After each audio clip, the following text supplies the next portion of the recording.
Oke, kita akan mengamati dan merenungkan situasi dan kondisi saat ini sambil mencari kehendak Tuhan bagi kita. Saya pakai kata mencari adalah karena bagian kita itu sebenarnya Tuhan sudah sediakan segala sesuatu dalam firman-Nya. Hanya bagaimana caranya kita bisa mengerti kehendak Tuhan itu dengan cara apa kita belajar, itu mencari. Sehingga kita terus-menerus mau mencari kehendak Tuhan, ya. Nah, oke, kita akan belajar dari awal. Saya ingatkan yang kemarin, kita punya pelajaran kemarin. Ya, jadi kita akan bicara tentang apa yang sedang terjadi di sekitar kita pada saat ini. Saya akan bicara tentang Allah sedang menghakimi dunia dengan semua orang di dalamnya. Ya, karena segala sesuatu yang terjadi itu tidak terjadi begitu saja, tetapi ada satu reason. Kita sudah belajar kemarin tentang bagaimana Nuh dan sebagainya. Nanti kita akan melihat lagi. Kemudian kita akan belajar tentang Allah sedang menampi umatnya untuk melihat kualitas. Jadi kita ini sekarang lagi diuji oleh Tuhan untuk dilihat kualitasnya. Seperti apa kualitas kita di hadapan Tuhan. Dan yang ketiga adalah Allah ingin menunjukkan kehendaknya dalam kehidupan kita menyangkut kedatangan Kristus yang kedua kali. Nanti kita akan melihat karena arah-arah ke sana paling tidak kita belajar untuk memahami sehingga ketika terjadi kita tidak kaget, ya. Nah, ini semua yang kita pelajari juga menyangkut lockdown di mana semua orang nggak ada lagi yang ke kantor tapi bisa bekerja di rumah, ke gereja, live streaming, sehingga ada pengaruh besar dalam kehidupan kita ketika lockdown ini terjadi. Nah, kita sudah bicara tentang 2 Tawarikh 7 ayat 14, ya, yaitu bahwa kenapa? Karena Allah sedang menghakimi dunia, kemudian harusnya kita bagaimana? Kita merendahkan diri, bertobat dan bertobat dari jalan kita dan bertobat kembali ke jalan Tuhan, ya. Bertobat ke jalannya, itu dari jadi ke jalannya, ya. Tapi kita perlu merendahkan diri. Kemudian kalau Allah sedang menguji kita dan melihat kualitas kita, maka apa? Kita harus berdoa dan mencari wajah Tuhan. Jadi waktu-waktu ini kita pakai untuk benar-benar mencari Tuhan. Mumpung kita dengan keluarga semua ada, ya cari Tuhan, bikin persekutuan bersama-sama dengan saudara-saudara atau keluarga di rumah. Kemudian yang ketiga, ketika Allah menunjukkan kehendaknya dalam kehidupan kita, di dalam Tawarikh 2 itu kan dikatakan Allah akan memulihkan negeri mereka. Pemulihan yang terjadi bukan hanya sebatas pemulihan kita lewat dari corona, tetapi juga bisa pemulihan segala sesuatu ketika Tuhan akan datang kedua kali. Jadi 3 ini selalu ada. Kita merendahkan diri dan kita berdoa mencari wajah Tuhan, Allah akan memulihkan kita. Walaupun skala-skalanya tiap waktu berbeda-beda, ya, bahwa pada waktu ini Allah bisa memulihkan kita lewat dari virus seperti ini, tetapi juga bisa menjadi wacana bagi kedatangan Tuhan yang kedua kali. Itu kan pengharapan kita. Ya, oke. Saya mau bicara dulu tentang telaah kita tentang lockdown dan kata corona ini. Apakah Alkitab pernah menyebutkannya? Ya, ini adalah seorang yang menulis di internet yang pernah juga jadi pengajar saya. Ini adalah akrobatik Alkitab, ya. Jadi kalau orang biasa bilang gotak-gatuk, ya kita juga bisa melakukannya, tetapi dengan pemahaman yang hati-hati, ya. Oke, kita coba lihat dulu ini apa telah akan lockdown dan corona. Kita sudah lihat bahwa lockdown itu terjadi pada Bahtera Nuh, 40 hari lamanya Nuh di dalam Bahtera, tidak bisa keluar kemana-mana karena di dalam laut, mereka di permukaan laut dan tidak bisa kemana-mana, dan mereka hanya ada dalam Bahtera. Nah, Yesaya 26 ayat 20 sampai 21 yang dikatakan, marilah bangsaku masuk ke dalam kamarmu, tutuplah pintumu, sesudah engkau masuk bersembunyilah barang sesaat lamanya, sampai amarah itu berlalu, karena amarah Tuhan itu membuat banyak hal yang terjadi. Ketika terjadi semacam virus seperti ini, ataupun amarah Tuhan ketika dia menulahi Mesir dengan kematian anak sulung atau apapun. Jadi di sini dikatakan tentang bagaimana semuanya itu dalam maksud dan rencana Allah, ya, di mana kita disuruh masuk pintu, tutuplah pintumu, sesudah itu masuk bersembunyi barang sesat sampai amarah itu berlalu. Jadi ada amarah Tuhan yang harusnya berlalu ketika kita masuk dalam kamar dan kita berdoa mencari wajah Tuhan.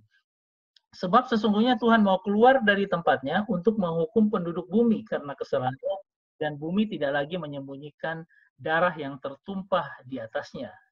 Tidak lagi menutupi orang-orang mati terbunuh di sana. Ingat bahwa kenapa amarah Tuhan datang pasti ada alasannya.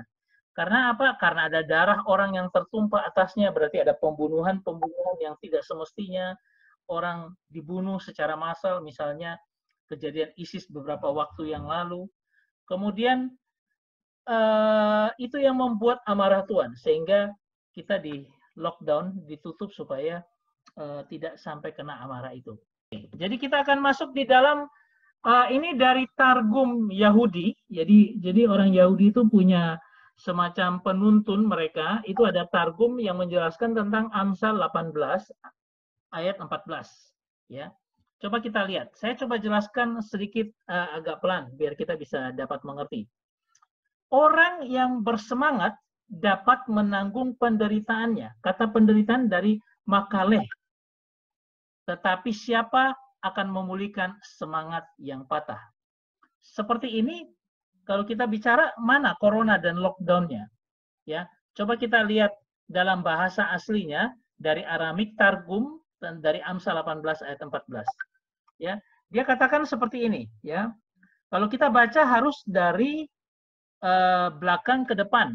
Jadi seperti ini ya. Ruhe, Dafar, Tesufar, Kurhane, Feruhkah, kemudian Mekitah, Man Nataye, Natineh, ya, Natineh.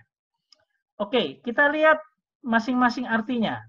Feruhkah adalah semangat, ya, semangat dari The Gafar ini adalah orang kuat, the mighty, orang yang perkasa, ya, ya.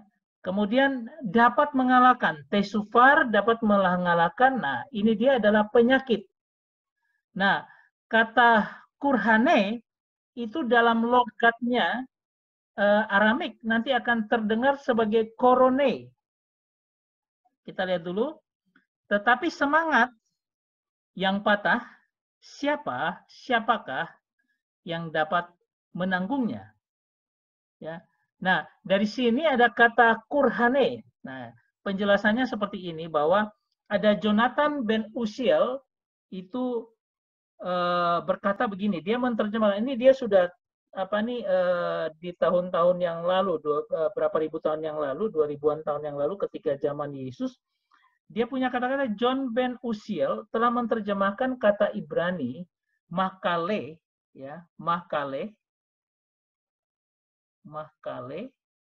ya, dengan arti penyakit ke dalam bahasa sehari-hari orang Yahudi pada zaman Tuhan Yesus.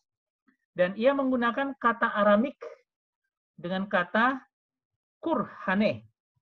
Karena ada logat Ibrani dirubah jadi logat Aramik. Nah, apabila kata itu diucapkan dengan cepat, itu terdengar seperti corona atau corona. Jadi penyakit itu dalam Targum Yahudi itu dikatakan sebagai korone, atau secara pembacaan cepat corona, dalam dialek itu dalam corona atau corona menjadi corona. Ya, ini adalah salah satu yang kita bisa melihat dari Amsal 18 ayat 14. Ditahan dulu pertanyaannya, kalau ada pertanyaan saya jelaskan dulu tentang lockdown-nya seperti apa.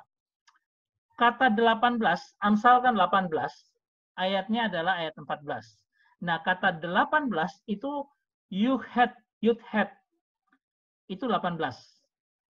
Youth had. Sedangkan 14 adalah yod dalet. Nah, ketika kata-kata konsonannya itu digabungkan, yud het dan yod dalet, itu kalau kita lihat di dalam yang kuning ini, yud het yod dalet. Nah, yud het yod dalet ini aksara-aksara itu membentuk kata yahid. Dan yahid itu artinya hanya satu atau sebatang kara tunggal atau terisolasi, solitary. Nah, itu yang artinya lockdown. Karena diisolasi, dia tunggal, ya, diisolasi seperti itu. Jadi, nah di dalam Targum bangsa Yahudi ini sudah dinyatakan seperti ini, bahwa ada yang disebut dengan yahid dari pembentukan kata yod het yod dalet yang artinya terisolasi, lockdown, di dalam Amsal 18 ayat 14. Jadi ini ada 18 dan 4 dari bilangannya, kemudian dari kata makaleh itu menunjukkan corona dan lockdown pada kondisi sekarang. Itu yang disebut dengan biblical acrobatic, ya. Kalau kita mau melihat firman Tuhan secara bebas seperti itu. Saya buka dulu, kita step by step. Ada yang mau bertanya? Amsal 14 adalah acrobatic Bible untuk corona maupun lockdown. Kita tadi Pak Kres bilang Targum Yahudi itu apa? Targum Yahudi itu adalah semacam penuntun bagi orang-orang Yahudi untuk memahami teks-teks Alkitab Perjanjian Lama, Tanakh. Nah, itu mereka bikin penafsirannya. Nah, itu ada di dalam Targum. Dan itu bukan sekarang aja, tapi sudah sejak awal, sudah sejak dari mungkin sekitar tahun 200 atau 300 Masehi, Targum Yahudi baru ada sekarang, tetapi sudah sejak 1900 ya. Nah, itu sudah ada. Targum macam-macam. Ada Targum yang kalau yang hari ini Jonathan ini atau ada beberapa laki-laki yang membuat Targum penafsiran Tanakh Perjanjian Lama. Itu sudah ada, sekian lama yang lalu sudah ada. Nah, ini dibaca dalam kondisi sekarang. Ya, Targum. Ya, Targum. Targum. Pak Kris. Ya, Bu Mona. Maksud saya kebenaran ini kan bahasa Jawanya gutak gatuk ya akrobatik Bible itu kebenarannya seberapa besar? Apakah ini memaksa sesuatu yang dipaksakan untuk kira-kira jadi sama, atau bisa ada kebenaran yang bisa kita pegang, jangan sampai kita ngikut aliran orang-orang sebelah sana. Mereka juga mengutak-atik mereka punya ayat-ayat Al-Quran supaya bisa pas dengan wabah corona. Seperti contohnya kata corona itu jadi korone dan sebagainya. Nah, makanya saya bilang ini adalah acrobatic Bible. Ya, acrobatic Bible ini kita harus seperti apa? Tapi sinyal hilang nanti. Oke, menyikapinya dengan gini, kita asal tahu saja, bukan jadi kebenaran yang utuh. Artinya saya hanya kasih informasi, jangan dipercaya dalam pengertian itu adalah firman, bukan. Ya, ini hanya untuk pengetahuan kita aja. Ya, supaya kita tahu bahwa ada pemahaman seperti ini yang disebut dengan acrobatic Bible. Ya. Paling tidak menambah wawasan kita untuk menyatakan bahwa kata penyakit itu bisa melekat pada korone. Itu kan kebenaran, korone. Hanya kan digata-gatikan dengan korone. Akhirnya jadi corona. Ya. Oke, itu kita tidak percaya 100% langsung kita percaya mutlak, enggak. Itu hanya untuk pengetahuan kita saja. Bahwa kata lockdown itu juga bisa tersirat di dalam aksara-aksara Ibrani. Ya, walaupun itu merupakan akrobatik Bible. Ya. Jadi saya tidak bilang kita harus percaya ya. Oke, terima kasih. Oke, ya. Tadi Maureen kelihatannya mau ngomong. Videonya nggak kemain. Oke ya, jadi kita memahami ini dengan benar bahwa ini bukan saya bilang bahwa ini suatu kebenaran seperti firman Tuhan, tidak. Hanya supaya kita tahu bahwa ada pemahaman seperti ini. Menambah wawasan kita. Oh ya, bahwa menyangkut corona maupun lockdown, kalau mau dicari dalam Alkitab juga ada Utgata-gatuknya. Tapi jangan kita lalu bilang Utgata-gatuk ini suatu kebenaran yang harus kita percaya. Oke, saya lanjut ya. Ada lagi yang mau bertanya? Bu Sinta. Bu Sinta ya, Bu Sinta gimana? Ya. Ya, aku mau nanya lagi seizin Tuhan ya. Itu memang ada tidak ada kan kejadian ini itu dia bikin coronanya adalah dari China yang berkomunis yang jadiin apakah itu yang di Indonesia? Oke. Ya, Bu. Saya ingatkan kita untuk firman Tuhan yang kemarin ketika kita bicara tentang, saya coba lihatkan lagi kita ya. Firman Tuhan yang kemarin, ya, tentang ini sebentar. Oke, Bilangan pasal 2 Tawari pasal 7 ayat 13. Ingat ada kata aku melepaskan penyakit sampar. Ya. Coba lihat ini. Aku melepaskan penyakit sampar. Ya.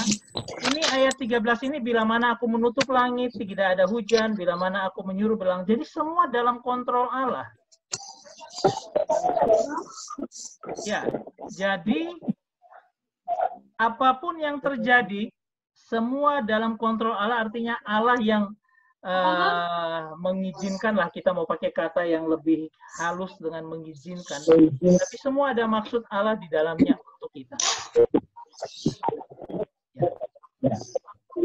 Oke, begitu aja Bu Sinta. Gimana Bu Sinta? Oke, kita lanjut dulu ya. Kalau ada pertanyaan, kita simpan dulu. Ini panjang sekali kita punya materi ini. Oke, saya unmute lagi, mute semua lagi ya. Oke, kita lanjut untuk pembahasan kita. Setelah kita lihat tadi, oke. Saya ingatkan bahwa sebentar. Oke, ini udah. Oke. Ini. Nah, peristiwa extraordinary yang dikarenakan dosa itu kita bisa lihat beberapa kali terjadi peristiwa air bah, yaitu Batranu. Seperti yang disampaikan Pak Dom kemarin bahwa memang Batranu karena manusia telah berbuat dosa dan sudah sangat, kejahatannya sudah sangat, sehingga Tuhan terpaksa harus memberikan air bah untuk menghapus manusia. Nah, kemudian ada peristiwa tulah ke-10 di Mesir. Itu juga peristiwa extraordinary karena Firaun yang tidak mau melepaskan bangsa Israel. Padahal yang terjadi pada waktu itu, Allah sudah menunjukkan kekuatannya. Karena apa? Dari tulah 1 sampai dengan tulah 9, seluruh dewa-dewa Mesir itu dikalahkan. Jadi Mesir itu ada dewa misalnya katak berwajah katak, kemudian Allah kasihkan katak untuk apa? Untuk muncul menjadi tulah. Ada dewa yang seperti wajahnya atau apa bentuknya seperti belalang dan sebagainya, itu semua dikalahkan karena mereka tidak bisa menahan akan tulah-tulah. Nah, itu pun sudah dihancurkan, kekuatan-kekuatan gaib di Mesir itu Firaun tidak mau, sehingga akhirnya Tuhan terpaksa memberikan tulah ke-10, yaitu kematian anak sulung. Itu yang terjadi di Mesir. Ada lagi yaitu peristiwa penghancuran orang Kanaan. Orang Kanaan itu kenapa harus dibunuh oleh orang Israel? Ketika mereka akan masuk merebut tanah Kanaan, disuruh untuk membasminya. Seolah-olah Tuhan itu begitu kejamnya. Ya, orang Kanaan dibasmi. Enggak, karena apa? Karena sebenarnya uh, itu adalah karena orang Kanaan itu sudah melakukan perbuatan-perbuatan yang sudah over sehingga Tuhan harus menghancurkan mereka dan menyediakan tanah mereka bagi orang Israel. Ya, nanti kita akan lihat ayatnya. Saya akan kasihkan ayatnya. Kemudian adalah peristiwa pembuangan di Babel. Ketika Israel sudah jahat, berbuat jahat baik raja maupun rakyatnya, mereka dibuang ke Babel. Sebelumnya Israel yang dibuang ke Asur, tapi itu sesudah itu Yehuda ke Babel. Ya. Kemudian peristiwa penghancuran Yerusalem pada tahun 70 Masehi, ketika Titus masuk dan dia menghabisi 1 juta orang Yahudi yang ada di Yerusalem yang saat itu mau melaksanakan ibadah Paskah Yahudi.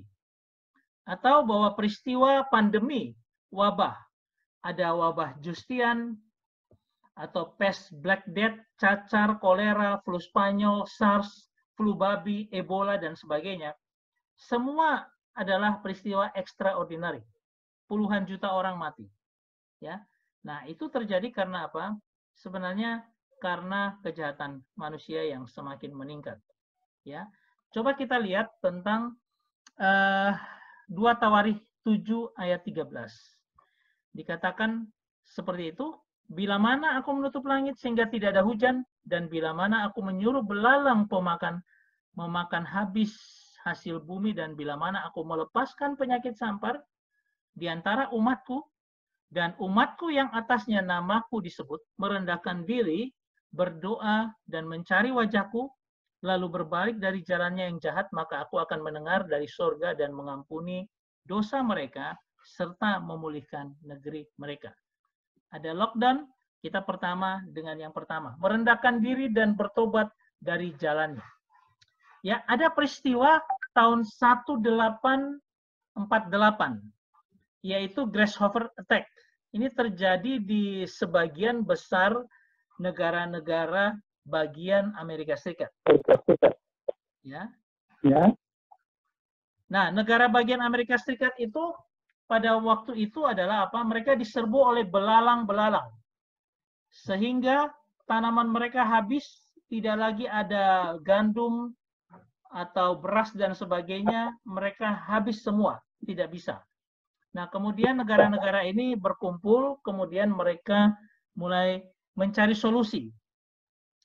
Mereka mencari solusi dengan apa? Dengan mengumpulkan para ahli-ahli yang ada pada saat itu untuk mengatasi wabah belalang, penyerangan belalang ini.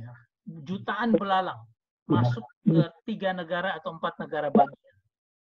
Nah, kemudian mereka cari solusi, seminar, dan sebagainya, tetapi apapun yang mereka lakukan, itu tidak bisa. Karena wabah ini terus menghancurkan mereka. Ya, belalang pemakan tumbuhan. Nah, kemudian setelah berhari-hari dicoba, berkali-kali dicoba dan tidak bisa, akhirnya ada seorang gubernur negara bagian Dakota atau apa, ngomong seperti gini, kenapa tidak kita buat doa massal, mencari Tuhan, mohon ampun, supaya Tuhan yang menolong kita. Bagi yang lain diketawain, ngapain gitu loh, mana bisa. Ini sudah ahli-ahli semua sudah melakukan dan tidak bisa. Tapi dia bilang, coba kita coba. Karena mereka tidak punya alternatif yang lain, akhirnya semua negara bagian itu setuju. Dan mereka melakukan ibadah KKR dan doa bersama di tiap kota untuk 3 hari berturut-turut. 3 hari berturut-turut mereka melakukan itu. Berdoa. Nah, ketika mereka sudah berdoa, hari pertama selesai berdoa itu mereka tunggu-tunggu kok nggak ada apapun. Ya. Tetapi tiba-tiba panas. Jadi negara-negara yang berdoa itu panas sekali situasinya. Matahari seolah-olah terik sekali dalam waktu 3 hari. Terik sekali matahari, panas suasananya. Mereka bilang, loh ada apa ini, gejala apa ini? Apakah ini Tuhan tolong supaya belalangnya mati? Enggak. Belalangnya tetap hidup. Tetap hidup. Setelah 3 hari, pada waktu hari yang keempat, Mereka bangun, ternyata tiba-tiba mereka melihat bahwa daerah sekitar mereka sudah dipenuhi oleh dingin, udara dingin, sehingga turun salju. Nah, turun salju hari pertama, turun salju, semakin hari 2 makin dingin, sampai hari ketiga dingin. Setelah hari ketiga dingin, mereka bilang, loh, nggak ada apa-apa itu, belalangnya tetap tetap masih ada. Tapi ketika hari keempat mereka melihat salju itu sudah mencair, kemudian panas itu mulai datang lagi dan salju mencair, ketika mereka melihat ternyata bibit-bibit atau belalang-belalang yang ada di beberapa negara bagian itu semua sudah mati karena perubahan cuaca yang ekstrim dari panas ke dingin, sehingga mematikan juga telur-telur daripada belalang-belalang ini. Dan akhirnya negara bagian itu dibebaskan dari semua belalang itu.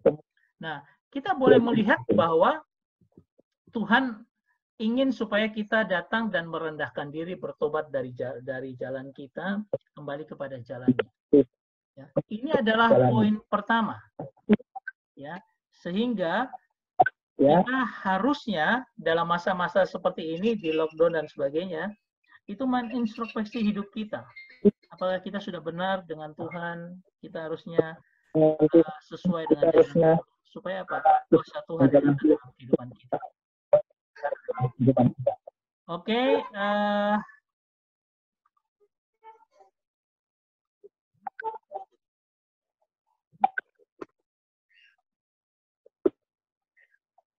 loh, tadi saya ada apa PowerPoint-nya kelihatan nggak? Nggak ada ya tadi? Ada. Nggak ada ya tadi PowerPoint-nya? Nggak ada. Astaga, saya cerita banyak, ternyata PowerPoint-nya nggak ada. Hilang. Oke, PowerPoint-nya hilang. Ini PowerPoint-nya ya, tadi yang saya baru cerita, saya apa nih, sebentar aja. Oke, ini ada ya, kelihatan ya? Ada. Oke, ya. Oke, ini peristiwa-peristiwa yang tadi saya sampaikan. Nah, ini adalah peristiwa merendahkan diri, dan ini grasshopper attack yang terjadi di Amerika. Oke, saya stop dulu karena ini baru poin yang pertama. Oke, ada yang mau bertanya atau mau? Ini udah paling buka semua? mantap. Ya, kita step by step jalan aja. Oke, bisa dimengerti atau terlalu cepat atau bagaimana, bahwa kita harus datang merendahkan diri di hadapan Tuhan supaya apa? Supaya Tuhan memulihkan kita. Tapi langkah pertama merendahkan diri. Oke, kita lanjut ya. Lanjut, Pak. Oke, lanjut.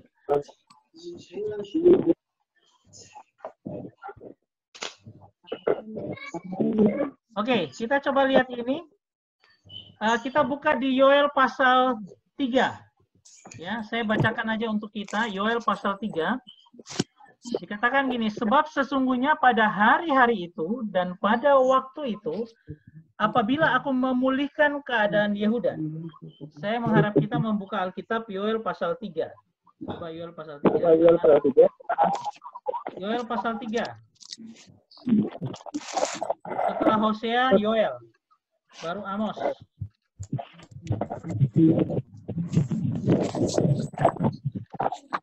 Oke, bisa lihat Yoel pasal 3? Oke ya. Kita perhatikan baik-baik. Ini adalah bicara tentang hari Tuhan yang akan datang.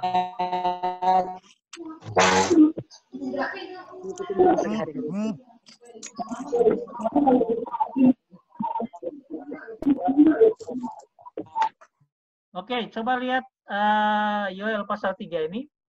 Sebab sesungguhnya pada hari-hari itu dan pada waktu itu, apabila aku memulihkan keadaan Yehuda dan Yerusalem, aku akan mengumpulkan dan membawa mereka, ya, turun ke lembah Yosafat. Aku akan berperkara dengan mereka di sana mengenai umatku dan milikku sendiri, Israel. oleh karena mereka mencerai-beraikannya ke antara bangsa-bangsa dan membagi tanahku, oleh karena mereka membuang undi mengenai umatku, menyerahkan seorang anak laki-laki karena seorang sundal, dan menjual seorang anak perempuan karena anggur untuk diminum. Ini kejahatan yang orang lakukan kepada Yehuda ketika pembuangan dan sebagainya. Tetapi Tuhan akan memulihkan. Nah, ini bicara tentang hari Tuhan. Ya.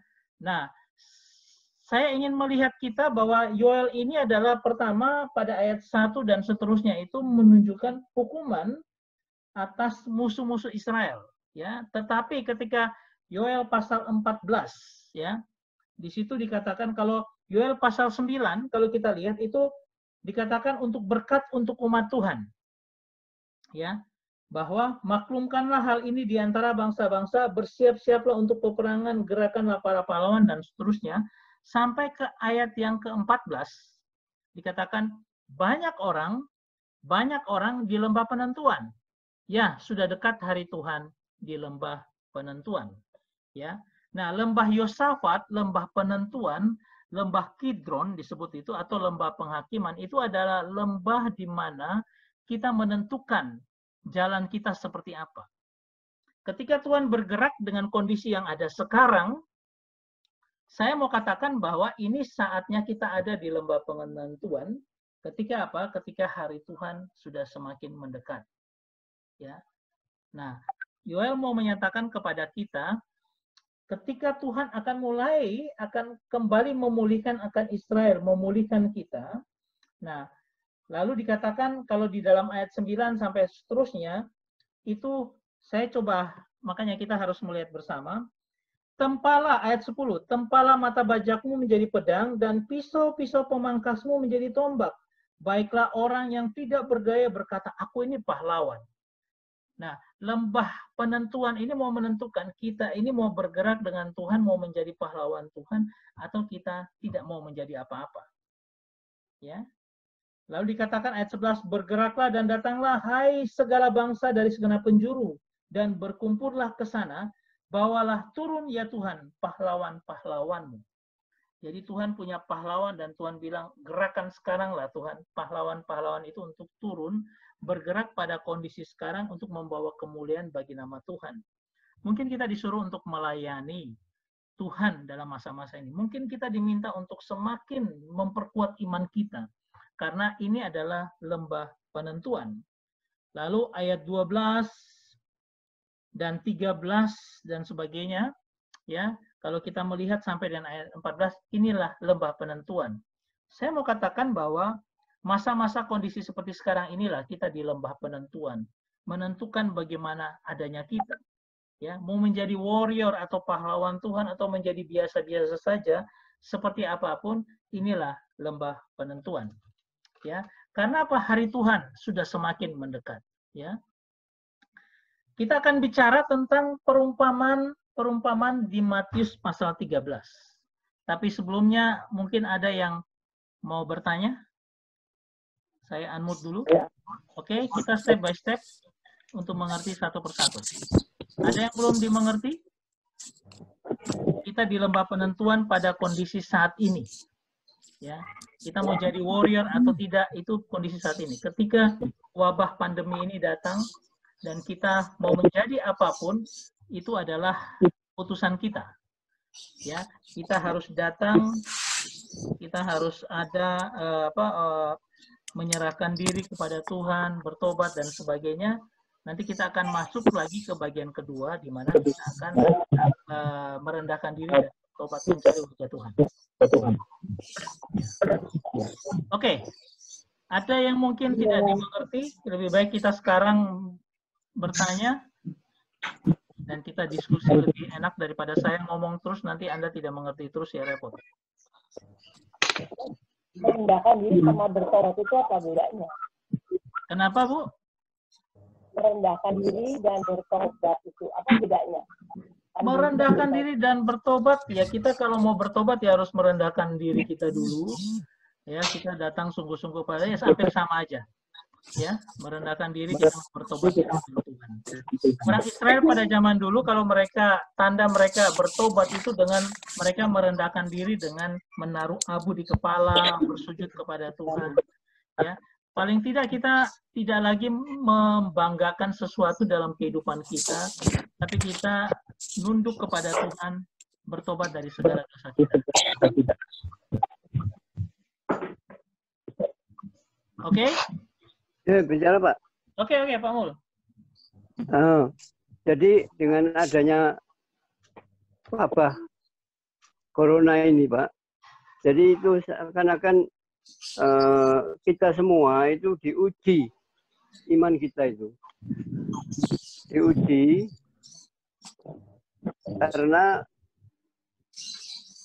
pada akhir-akhir sebelumnya itu, sebelum terjadi corona itu banyak terjadi semacam penyimpangan ya Pak ya. Jadi kita kan tidak tahu, Tuhan itu kan tahu isi hati setiap insan, setiap orang. Jadi banyak yang kelihatannya itu apa secara kasat mata itu kelihatannya apa rajin gitu, tapi belum tentu kan hatinya. Makanya kita itu dengan adanya wabah ini lalu kita karantina di rumah masing-masing sambil kita menguatkan iman kita pribadi masing-masing. Makanya di dalam kita di rumah itu kan harus bersemangat untuk melawan corona itu salah satu syaratnya kan kita harus tidak boleh patah hati. Kok patah hati? Harus bersemangat. Semangat. Ya, seperti tadi itu Pak disebutkan kan, yang bersemangat dapat menahan penderitaan. Jadi ya Pak Mul. Semangat itu perlu juga. Dan dalam ilmu kedokteran kan kalau kurang bersemangat atau stres atau itu kan drop kekebalan imunnya ya. Jadi sesuai dengan Alkitab ini Pak, yang di tadi? Amsal 18 ayat 14. Ya. Jadi nomor 1 semangat. Semangat apa? Semangat bahwa Tuhan akan menolong kita. Tuhan akan menolong orang-orang yang takut akan Dia. Oke ya. Ya, itu pendapat saya. Ya, oke. Makasih Pak Mul. Berarti kita dengan lockdown ini ada maksud Tuhan dalam kehidupan kita untuk semakin menambah iman kita, semangat kita untuk setia dalam Tuhan. Oke, saya lanjut lagi di perumpamaan tentang ilalang. Ya, kita coba lihat lagi nanti. Oke. Kita buka di Matius pasal 13. Matius pasal 13. Ayat 36. Ya, Matius pasal 13. Kita akan melihat beberapa ayat.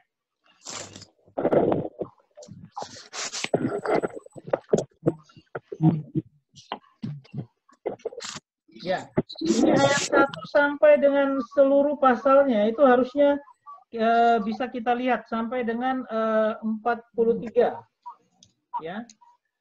Saya akan membawa ringkasannya aja. Coba lihat Matius pasal 13 ayat 1 sampai dengan 43.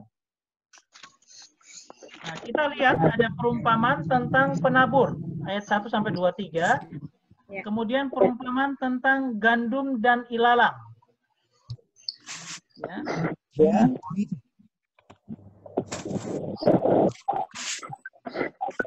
Kemudian yang ketiga adalah perumpamaan tentang biji sesawi dan ragi. Kemudian perumpamaan tentang penjelasan gandum dan ilalang. Baru perumpamaan harta yang terpendam dan mutiara. kemudian perumpamaan tentang pukat, dan terakhir Yesus ditolak di Yerusalem. Nah, perumpamaan-perumpamaan ini dia berikan itu ada hubungannya, karena perumpamaan tentang penabur pasti bicara tentang perumpamaan gandum dan ilalang. Karena apa? Ketika dia nabur gandum, ada ilalang yang muncul. Ya, nah ini juga berkaitan dengan penjelasan perumpamaan tentang gandum dan ilalang. Ya, nah kalau kita melihat ini adalah seorang penabur, sedang menabur, itu Tuhan Yesus yang menabur. Ini adalah yang jatuh di tanah berbatu, ya di pinggir jalan dulu, kemudian tanah berbatu dan jatuh di semak belukar. Ini adalah jatuh di tanah yang subur, ya. Nah, kalau misalnya yang jatuh di tanah yang di pinggir jalan, itu karena apa? Dia tidak jaga hati, maka iblis serampas firman. Kita tidak sepenuhnya belajar firman, hanya mendengar asal-asalan saja, sehingga akhirnya apa? Tidak masuk firman itu. Firman itu tidak ada dalam hati kita, karena hanya asal-asalan, dan akhirnya diambil iblis. Selesai. Kemudian yang jatuh di tanah yang berbatu. Karena apa? Karena ada batu dan itu merupakan penindasan. Akhirnya apa? Kita dengar firman, tetapi kita tidak masuk ke dalamnya, ke dalam tanah itu. Akhirnya apa? Karena tidak kuat, kita tidak mau belajar terus dengan firman dan dikuatkan. Akhirnya apa? Ketika ada penindasan, kita menjadi murtad juga. Atau di semak belukar. Kita dengar firman, tapi karena tipu muslihat, kekayaan, kemewahan, akhirnya apa? Kita tidak berbuah karena dihimpit oleh desakan kiri kanan, ya, ada masalah pergumulan dan sebagainya, dan akhirnya tidak bertumbuh dan akhirnya mati. Nah, kalau yang ada di tanah yang baik adalah dia berbuah karena dia mendengar firman Tuhan, dia bertumbuh dan akhirnya dia berbuah. Kalau ini, tiga ini adalah contoh daripada ilalang, ya, benih-benih berupa persoalan yang menjadi ilalang, tetapi yang tanah yang baik itu adalah gandum. Ya. Nah, kalau kita melihat ini, ciri khas daripada lalang atau ilalang itu adalah dia bentuknya persis seperti gandum. Orang kadang-kadang terkecoh antara ilalang dan gandum. Nah, di tahap pertumbuhan pertama, hari dari 0 sampai 30 hari, sangat sulit menentukan mana gandum dan mana ilalang. Maka Barclay menyitir sebuah gagasan ide populer dengan menyebut lalang sebagai gandum yang berjalan sesat. Karena apa? Karena miripnya itulah, sehingga dia tidak bisa dibedakan. Nah, dia bisa dibedakan adalah ketika sudah matang. Ketika matang, gandum itu dia punya isi yang besar, yang padat, itu gandum. Sedangkan yang ilalang itu dia tidak berisi, ya, dia ada isinya, tetapi seperti gandum hitam yang kalau dimakan itu bisa membuat orang mabuk, ya, namanya tares, ya, atau darnel. Nah, kalau orang sudah selesai akan panen, karena dia sudah melihat, nah dia akan mengumpulkan dulu berkas-berkas ilalang lalu dibakar. Sedangkan gandum itu dibawa ke dalam lumbung.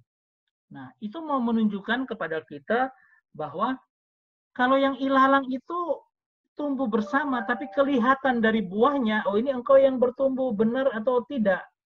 3 perumpamaan di depan, itu bicara tentang orang-orang yang ilalang ini, yang mana tidak berakar dalam firman, kemudian melalui segala macam masalah dan akhirnya dihimpit dan akhirnya tidak mau dengan Tuhan kuat, akhirnya dia jadi ilalang.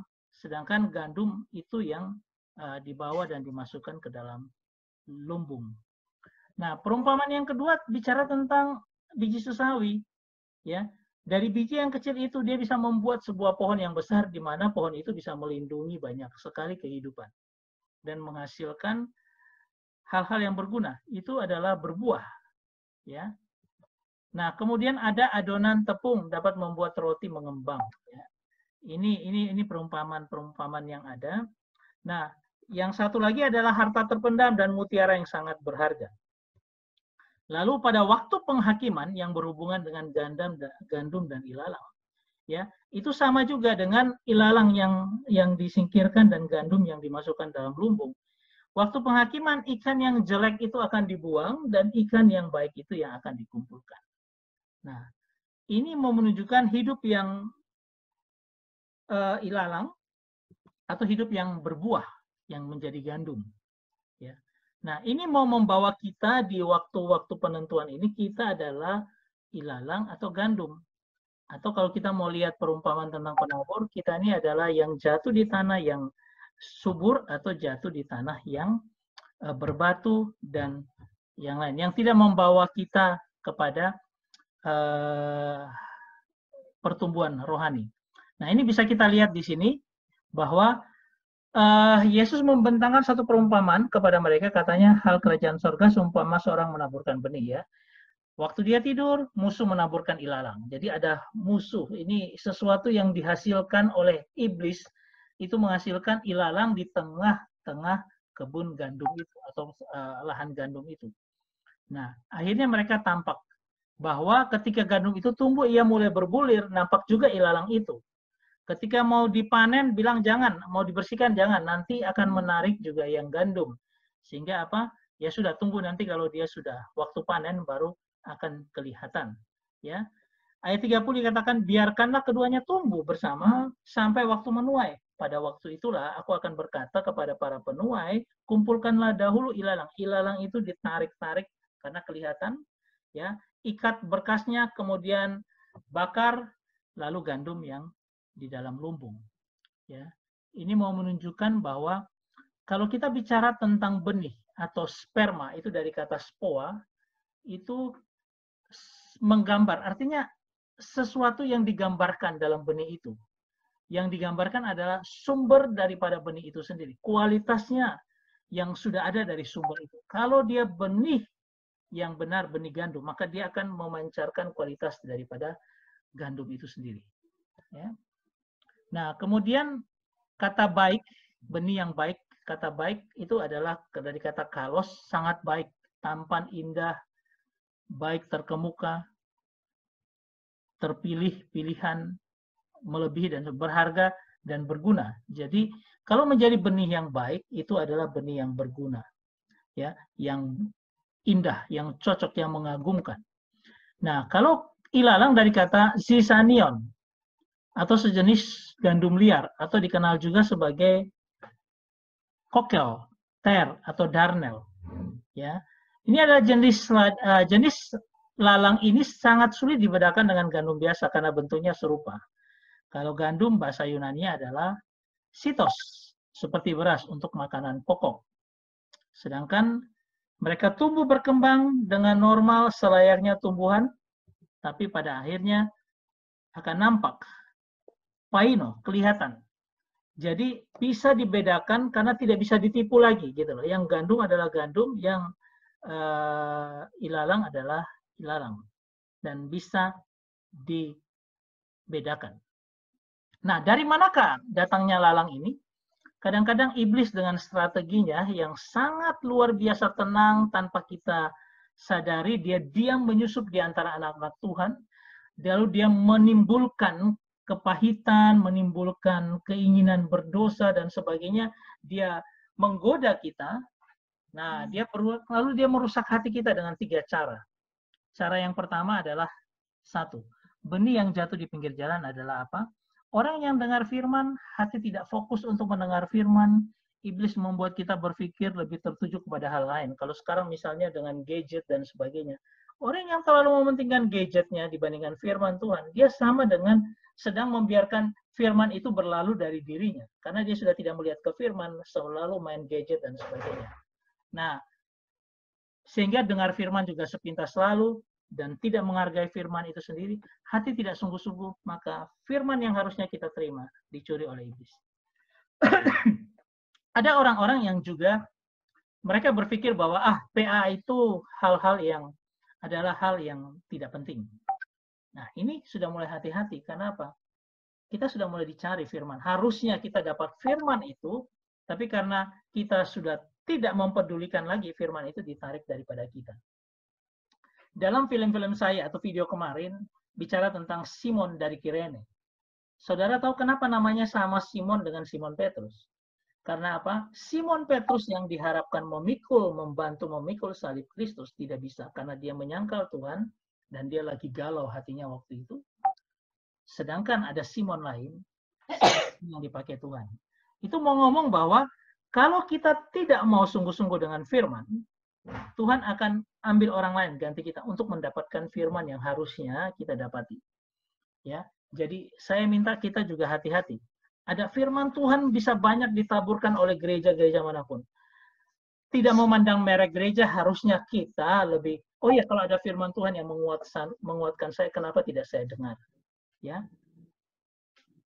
itu bagian yang pertama. Bagian yang kedua, benih yang jatuh di tanah yang berbatu. Kenapa? Karena firman yang kita dengar tidak dalam menusuk hati kita. Hanya sepintas lalu tidak menusuk, kita tidak pelajari lebih dalam. Lalu iblis membuat hati kita keras dengan penderitaan, penganiayaan, ya.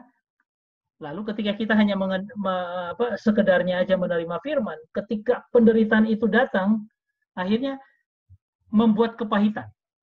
Lalu menghalangi firman menembus hati kita dan tidak jadi berakar. Benih itu akhirnya layu dan mati. Ya, itu di tanah yang berbatu. Benih yang jatuh di semak belukar ini adalah firman yang kita terima, tapi karena godaan iblis menggoda dengan kemewahan. Nggak usah kita PA, tapi lebih baik kita pergi aja ke mall atau apa gitu loh. Saya yang traktir, saya punya uang banyak, saya pakai itu untuk berfoya-foya. Nah, kita tergoda seperti itu, maka itu juga menjadi benih itu akan dihimpit oleh segala macam kemewahan dan akhirnya mati. Atau hidup penuh kekhawatiran. Corona ini membuat kita khawatir terus. Nah, itu membuat kita tidak berbuah. Sehingga akhirnya kita tidak punya kekuatan yang luar biasa dari Tuhan untuk iman kita. Nah, ini adalah 3 hal yang dapat saja terjadi dalam kehidupan kita. Untuk itu saya minta kita harus benar-benar sungguh-sungguh ketika kita datang kepada Tuhan, merendahkan diri, kita mau cari Tuhan, kita harus menentukan diri kita ini, apakah diri kita ini gandum atau ilalang.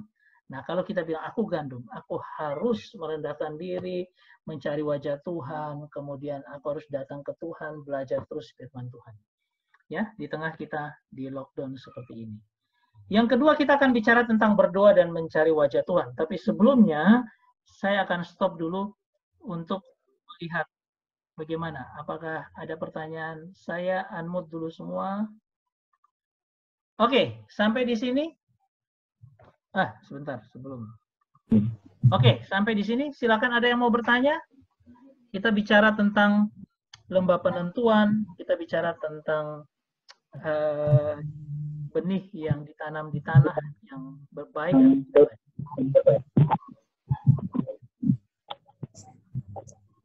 Oke, ada yang mau bertanya?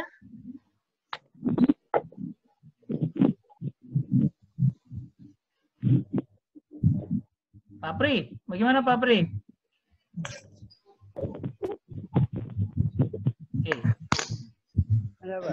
Oke. Pak Mul, kenapa Mul?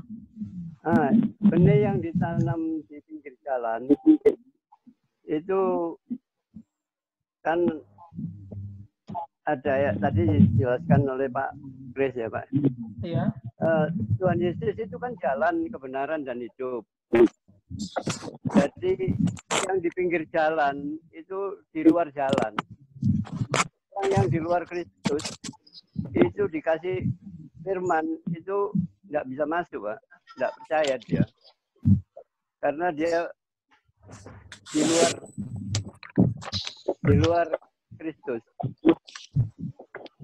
Kan Tuhan Yesus sudah ada yang mengatakan, Tuhan Yesus berkata begini, bukan kamu yang memilih aku, tapi aku yang memilih kamu. Jadi kalau tidak dipilih oleh Tuhan Yesus, itu diberi firman, itu tidak masuk di tentunya. Karena dia di pinggir jalan. Di luar jalan itu kan Pak ya? Ya, gitu, Pak. Kalau kita bicara tentang akulah jalan kebenaran dan hidup, Iya. Semua kan anugerah, Pak Mul. Jadi kita kalau mau bicara anugerah ya orang yang di pinggir jalan yang dimana itu memang Di luar- tidak dapat anugerah Di luar Tuhan. jalan, ya. Ya. Jadi itu Tapi kemungkinan. kalau kita mau belajar firman, kita harus melihat itu dari sudut pandang Yesus atau sudut pandang kita.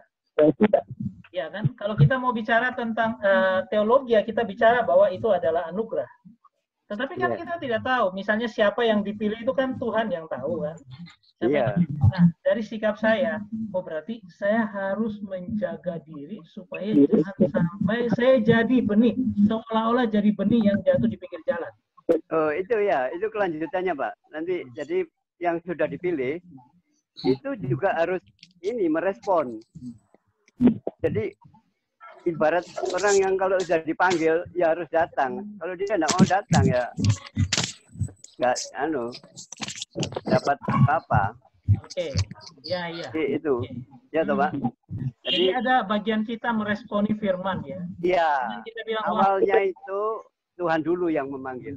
Bukan kamu yang memilih aku, tapi aku yang memilih kamu. oke, Itu awalnya, Pak. ya. Pikiran Oke, saya yang gitu. lain ada yang lain?